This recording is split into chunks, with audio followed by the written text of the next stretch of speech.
It's the end of August, or getting to it, and it's getting to that time of year where I start to become a bit overwhelmed with everything that needs to be done.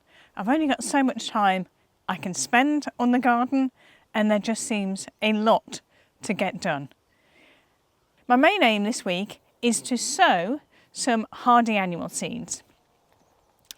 It's getting to the late summer or autumn, and I want to get some established and in the ground before October. So starting them now means that it gives me a chance to get them going.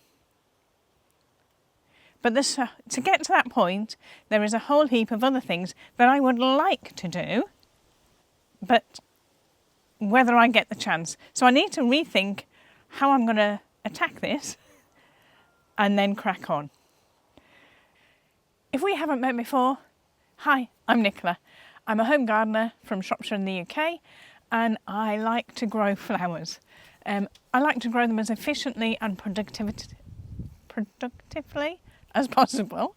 And so my aim here is to share all the tips and tricks I learn to be able to do that. So you might think that sowing some seeds shouldn't be a big deal. And it isn't really.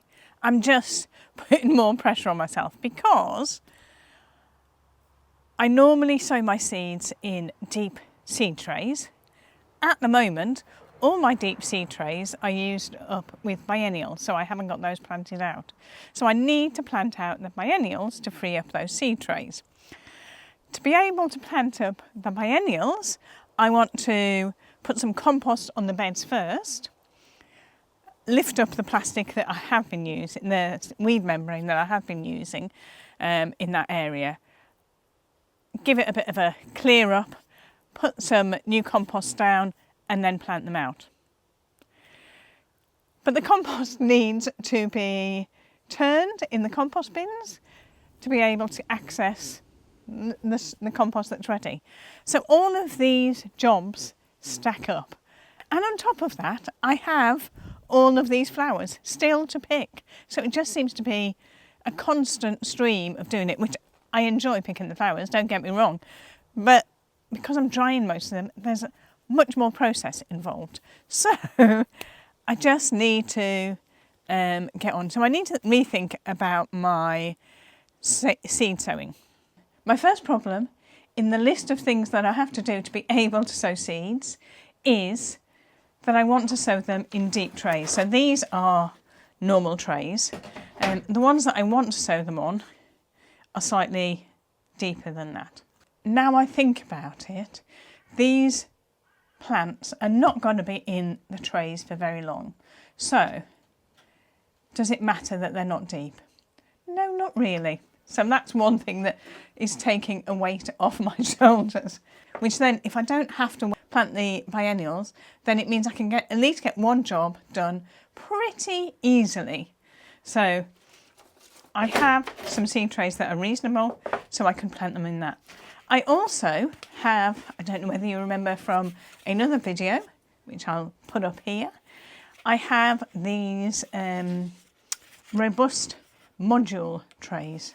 They're strong and stable. They have really deep, large holes at the bottom. Theory being that the roots air prune themselves so you can get a nice,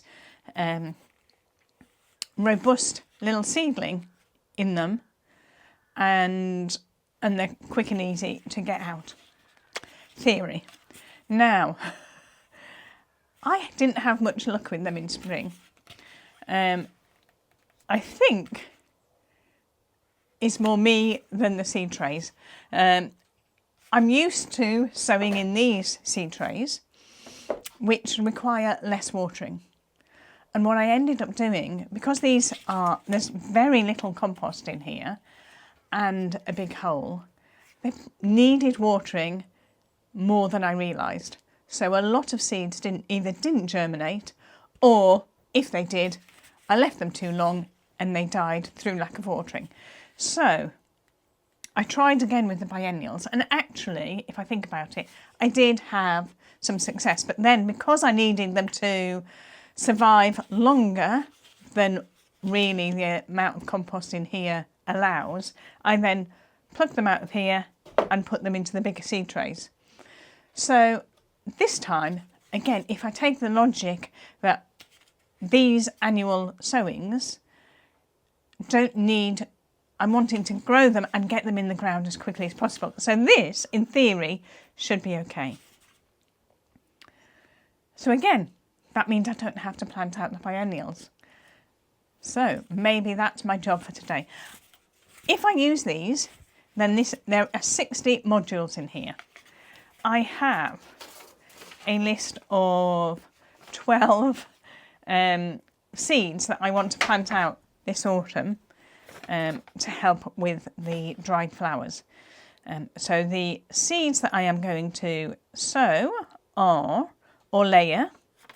I only managed to get a couple of plants this year, and then the slugs. Assume all of the slugs got everything on this list last year, so I won't keep saying that. So I want some Orleia, some Nigella, larkspur, cornflower, gomphrena. I've never had any success with that even germinating, so I want to see if I can get that going. Amyvisnaga, Amymagus, some bunny tails, and that's it. So I'm going to try and get those going so I have an early crop of them next year and something not to think about sowing in the spring. Because once I've got my stash of those done, I can concentrate on and fill the garden with other summer flowering plants, such as Eusinias siloses. So by the time they're ready to go out, then this crop of hardy annuals can be finished. I've got all I need and I don't need to do any more. We'll reconsider that in spring to see what happens, but that's the plan. So I don't need many of the plants because again, they're quite big and I don't have great need for lots of them. So in theory, I need 2 of these trays and just maybe have 12 of each that I want. Maybe 10, see how it goes. And that's it. So I only have to manage 2 trays and I'll have my whole hardy annual collection done and dusted with minimal effort. And it also means I've got space in my watering trays over at the back there for 2 trays. So whilst I was panicked thinking about everything I needed to do, then that's one way I can relieve that pressure on me and get them done just using different trays. And purely because I don't need them to be sat in this compost tray longer. So it gives me a bit of time to get them germinated and then I can transplant them either to the ground or into the deeper seed trays to overwinter in the greenhouse. And I am going to do a mix and match of both of those because last year I planted them up. The first year I kept them in here, forgot to water them, they all died. Second year I put them all outside thinking they're hardy, they can cope with that and I won't need to worry about watering. Slugs got them all, they all died. So this year, belt and braces, I'm doing both. Some inside, some outside, and we just see if there's any difference. And take it from there. So,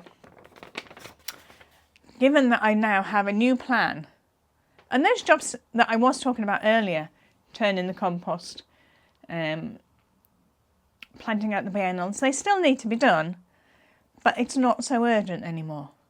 So it makes me feel a little bit less overwhelmed and I'll feel a lot more accomplished if I can get one job done. So sowing the seed is where we're going to go.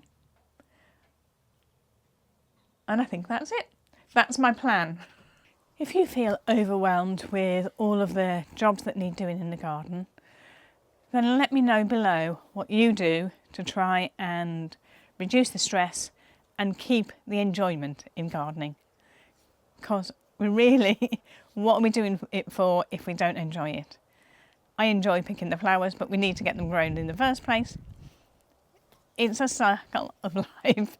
And there are jobs I hate, such as turning the compost. So it's always just something that I just need to get on and do. But I'm sure there's plenty of other tasks that you hate. So let me know down in the comments what you put off until it's just you can't do it anymore, or how you tackle your list of jobs to do in the garden. Until next time, happy gardening.